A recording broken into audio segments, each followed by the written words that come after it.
In this video, I will talk about how I managed a very traumatic memory of watching my son die and moving it to a normalized memory, thus impacting my vagal tone and improving my vagal health. Please be careful if trying any of these techniques yourself. If you are really struggling, then please do not try this without a coach or therapist assisting you. Hi everybody, my name is Justin Caffrey. Thanks for joining me on my channel. I'm a performance coach who focuses on the nervous system, the autonomic nervous system, the neuroscience, and Eastern psychology and philosophy, bringing these old worlds and new worlds together in order to help you understand how to optimize your mind and body, how to increase your performance, and how to make sure that you can live a happier and healthier life. If you haven't done so already, please come over and follow me on Instagram. I'm at Justin_Caffrey. You can come and check me out over there. I post stuff on a daily basis talking about mental health, talking about performance tips and hacks and how we can sustain and maintain these bodies to be in the best shape they can be. And most importantly, as you're here, please do like and subscribe to this YouTube channel. It makes all the difference. Click the bell so that you get the regular updates. Don't forget you can join my course, www.remotetribe.co.uk, where we focus on the vagus nerve, the autonomic nervous system, and techniques to help you shift and improve the way that you feel from day one. Today I want to talk a little bit about how I approach stress, anxiety, PTSD when I'm working with a client, and what I typically see in terms of people's poor vagal response and lowered vagal tone. So it's often a recent event, a traumatic incident. It could be a job loss, a bereavement, could even be the pandemic. It could be something that impacts you emotionally, and that impact leads you to feel destabilized, out of control, anxious, stressed, and maybe leading into depression. And the way that I approach this and how I talk to my clients about this when I'm working with them is we start looking at a simple little prop like this bottle. And I explain to people that when we all arrive into this world, we have this empty bottle, and this is our capacity to deal with and manage stress. And as you move through life, the level of stress within the mind and the body is rising. And important to remember that stress is felt and kept within the body. And some people may make it to their 80s, 90s, and then they'll die, and they've never actually filled the bottle with stress. So they've made it through and there's still some capacity within it. But others will have faced challenges through their life.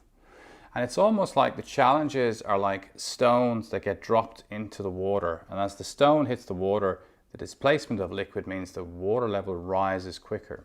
So if you've had challenges in your childhood or your teenage years, it means that your water level is already higher than most people. And we have this capacity to manage a certain amount of stress and anxiety. We're predisposed to do that. Remember, the human being has been around for 200,000 years. We're the dominant race on this planet Earth, and the reason for that is that we've created wonderful coping and adaptive mechanisms in order to keep ourselves at the top of the food chain. However, not everybody gets to check out when there's still capacity left in the bottle. So if you've already started to be incredibly stressed and anxious by your teenager years or your 20s or 30s, then it only takes the next event, the next emotional impact, that means the water level rises right up to the top. And when it rises right up to the top, you feel out of control. Making decisions can be hard. It feels difficult to orientate yourself, and you often feel the voice and the noise, the self-talk really kind of dials up at that stage. And it's a very stressful time in terms of your engagement. So the approach that I take is, in essence, looking at how can we put our hand into this bottle and take some of these stones out so that we bring some relief and we drop this water level. Because as we drop the water level, we create spaciousness in the mind and the body, and the spaciousness gives us the capacity to look up with some clarity, with some foresight, and with some understanding of life, and adapt and change to our surroundings. Without that, life is out of control. One of the big contributing factors to this is my mentor, Dr. Pradeep Chadha, and his approach, which is called subjective emotive brief therapy. And I use these techniques when I'm working with people on a one-to-one basis to help create the spaciousness. If I'm coaching people in terms of leadership and dynamic capacity to build resilient mindsets to run and lead their businesses and global organizations, we look first at what are the things that we can do in order to create the spaciousness, because within that spaciousness you have a greater capacity to be in flow state. And what Dr. Chadha achieved was an understanding as to how we can reorientate memories in the mind and file them differently. And let me explain. If we go back 500 years, it wouldn't be unusual that we could be under significant attack in terms of our physical threat level on a regular basis. And equally, it wouldn't be unusual that you would encounter more of your family dying within your lifetime, and it could happen very early on. You could see your children die. You could even see a war, a village, and one village attacking another, and as a consequence you could see your family killed. Now, the way that the human being is set up, we have kind of three prime directives: seek food, seek shelter, and procreate. And that's what we're predisposed to be able to do, and that's ultimately how we make sure that this human race, which is on this planet for 200,000 years, is able to continue on. And in that vein, what would happen is, when we would see something terrible happening in our lives, the brain and the nervous system had a capacity to realize that that event was too traumatic to revisit again, so it would close it down and send it off into the deeper recesses of our subconscious memory. We'd only ever re-interact with it again if the nervous system felt like there was another threat that looked similar to the one that was filed back here. So we would get these kind of flashbacks where we would see these moments appear and then disappear again. And that worked well because it would allow the human beings at that time to then go and mate with another human and again procreate and keep the human race growing. However, the challenges in the 21st century is that this 200,000-year-old nervous system still files away anything that it believes to be a threat as if it is an actual threat to life. And to give you some context on this, when, for some of you who may know my story already, my son died just before his first birthday, Joshua. And I witnessed him dying. He died in my wife's arms, and that was a traumatic moment. And my mind then saw the moment and filed it away. And for the next 2 or 3 years, I would only ever see it again in fleeting moments when something else would prompt fear and my anxiety levels would rise and my mind would flash up this traumatic memory. And it wasn't constructive because there was nothing that I could do in the present moment that would change the fact that my son had died. But the fact that my son had died was actually impacting the present moment. So something had to give.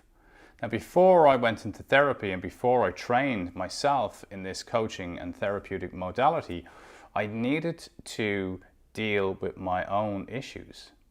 So we worked on the fact that we needed to change that memory of Joshua and his final moments into a memory that I could access in a normal run of remembering a vacation a few years ago or last Christmas celebration or whatever else. So we use a technique called the wiper technique. And the wiper is just simply this idea of watching an event and wiping it forward and backward and forward and backward. And we do this in a very safe, contained space where the client is working with me with their eyes closed. And we're accessing these challenging memories. And they may be memories going right back to childhood. It may be an incident where you were bullied in school and, this character has remained prevalent in your mind. And what we're really looking at is when you ask somebody to cast your mind back across their life to just call out the incidents where they feel that they've been threatened, abused, physically assaulted, mentally assaulted, sexually assaulted by another party. And we compile a list of all these events. And then we go and we take one of those events. So for the purpose of this, I'll continue on with that idea of Joshua, my son, and his last moments. So when we would work on this basis, we would extract that memory of Joshua And I would see him in those last moments and see him draw his last breath. Now that would immediately bring huge physical sensations within my body, because I'm literally, viscerally remembering that feeling. It's almost like I'm right back in that moment. But in session then, what would happen is I would then, with my eyes closed, be asked to look at that timeline all the way through from the start right up to the present, and then backwards again, and then right up to the present, and then backwards again, and then right up to the present. So I keep looking at that timeline forwards and backwards and forwards and backwards. What's happening is my nervous system and my brain are starting to familiarize themselves with that whole event.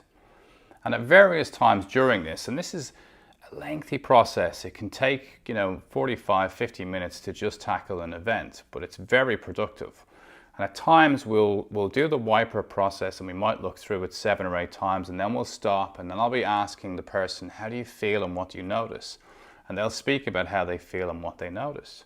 And again, if I talk about my own experience rather than me speaking about another client, in that time when I did this for the first time 8 years ago, I started to, first of all, feel and notice the reality of remembering that moment of his death and the pain and torment that was attached to it. But the more I started to look at it and see it forwards and backwards and forwards and backwards with my eyes closed, visualizing it in my head, the more I started to take the power away from that moment. It's almost like if I watch a movie over and over and over again, it just becomes very familiar and less interesting to me. And in the same way, as you watch this over and over again, it becomes familiar to the nervous system and to the mind, and it becomes less reactionary to the body. So as I would start to look at it, and as we went through different exercises during that period, I started to feel that the power of the impact of what I was seeing was diminishing greatly. And we evolve that even further, because we then bring it to the point where we're then calling for the emotion. So we start to understand the emotion. So as the event becomes easier and simpler to notice, for me, what happens in that situation was I started to notice, oh, I remember other things leading up to Joshua's death that weren't traumatic. So I'm moving that really traumatic memory slightly out of the way, and I'm now starting to see good memories, happy memories, good times. I can remember the 11 months where there was positive family interaction around Joshua. So I've just got over that hurdle of the traumatic memory, and the body is starting to see it and feel it a bit differently. And then it gets really interesting, because then we deal with the emotions that are still being held and retained within the body. So for me, as the father of a child who died before his first birthday, there was guilt. There was guilt attached to, could I not have done more for him? Did I not have an opportunity to get better medical care? We were on vacation when Joshua was born, and was that my fault for being on vacation? So you have all of these questions, all the self-talk analysis that comes in. So I knew I carried a huge amount of guilt for Joshua's death. And whether it's logical or not is irrelevant. It's about what is programmed within my body. So I need to deal with the potentially illogical guilt that I'm having in relation to Joshua's death. But if I don't deal with it, it will still be retained within the body. So we then use a process of calling forward a visualization. And we call forward a visualization in terms of the person that you need to interact with. So even in this situation, this is with an 11-month-old child. So with my eyes closed, I'm visualizing this child, and I'm bringing forth this vision of being able to see him again. And we create a safe, contained environment where I'm able to speak to him. And when I'm speaking to him, I'm talking to him about the fact that, and this is all in the mind now, when I say speaking to him, it all happens in the mind, it's not actually vocalized. But as I visualize him, I'm able to communicate with him how I feel now in the present moment, but what I feel in terms of how maybe I think I let him down at that time in his life, how I think I could have done things differently, A, B, and C, And I allow that conversation to happen with him. And during that interaction, we're looking at facial expressions with the other person, which in this situation is a baby. But bizarrely, the way that the subconscious operates and the way that the nervous system operates, the baby becomes the mirror image of my emotions. So as I communicate and speak how I feel, I'm transferring them to another person, even though it's virtual and even though it's in my mind. And within that transfer, what happens is I'm letting go and I'm speaking to that person that I've hurt or wronged.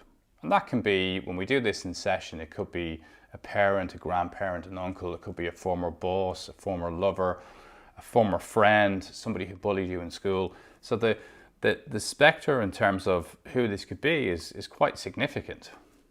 But what happens is, as you are having that conversation and letting go, you are releasing so much from the body. And most importantly, what we do then is we're looking at the person's interaction as we speak how we feel. And if this is in the case where it's a school bully, we'll often allow the person to physically take hold of that person who's bullied them when maybe they were 10 or 11 and be able to shake them and make them smaller and feel smaller and then let their anger out so that they get a sense of control and a sense of safety in terms of, I am back in the chair here. It's not the power being left with that other person. And we finish these sessions, as I did with Joshua, with forgiveness. And forgiveness usually works in two ways. It's one, seeking forgiveness from the person who you may have wronged. And if that was the school bully, it may be after you've really let fly with them in terms of how they've made you feel and physically let all your anger out in that session. And then once that's done, we then connect into a sense of heart, a really deep sense of forgiveness. So in my situation, I needed to seek forgiveness for Joshua for not being able to save his life. Now, of course, he was chronically ill and I couldn't save his life, but that doesn't matter in terms of how my mind perceived it. So by going in and seeking his forgiveness, I start to release what's holding on to me and prohibiting me from living my life in the present. So I would seek his forgiveness and then I would see his facial expression changing and it would bring me a release. Or it could be, dealing with the school bully. After you've had your opportunity to physically let it out, the pain and anger towards that person, you then choose to forgive them yourself. So you find that capacity in your heart. And again, this is all done within the mind and in a session. But you find that capacity in your heart to forgive them and let them go. And that, of course, might sound hard for people to do. But if you don't let go, you continue to hold on. And continuing to hold on is attachment. And through attachment, we have suffering. So when I work with people, it's about bringing this to the point where we're looking for a big revelation here. We are going to be letting go of attachment. We're going to be letting go of suffering. And we're going to be moving this mind and body to a level where it's time to change. So when we go through the acceptance, we move up an additional level. We've done the wiper technique to really kind of allow the mind and body to see the memory so many times over and over again, it stops being that traumatic reoccurrence. And then we find the forgiveness, and that might be forgiveness for yourself, forgiveness for another. And then we're closing off that situation. And this is a really powerful technique. And it's really helpful when I work with people who are struggling. Maybe the bottle feels a little bit full. Maybe the last few years have brought them to the point where they're stressed and they're high performance. They might be in a position of leadership. They may be a professional athlete or a politician. And there's an expectation that they're always performing at a high level. So we work together in confidence to make sure that we create the spaciousness. We give them the capacity to re-engage, and ultimately we bring them back to flow state. But the key message really from this video is that if things are inhibiting your life today, but they've happened in the past, then it's time to give consideration to the fact that you can change the relationship with those memories. But remember that the body is holding on to the pain. So we have cognitive thought, and then we have physically held trauma and pain. So it requires working with somebody who can help you with the mind, the body, the memory, and the capacity to move and shift that memory from that traumatized subconscious point of the brain into the regular memory, so that you just feel like it's a memory like any other in the past. It's not there to inhibit you and inhibit your growth in this moment.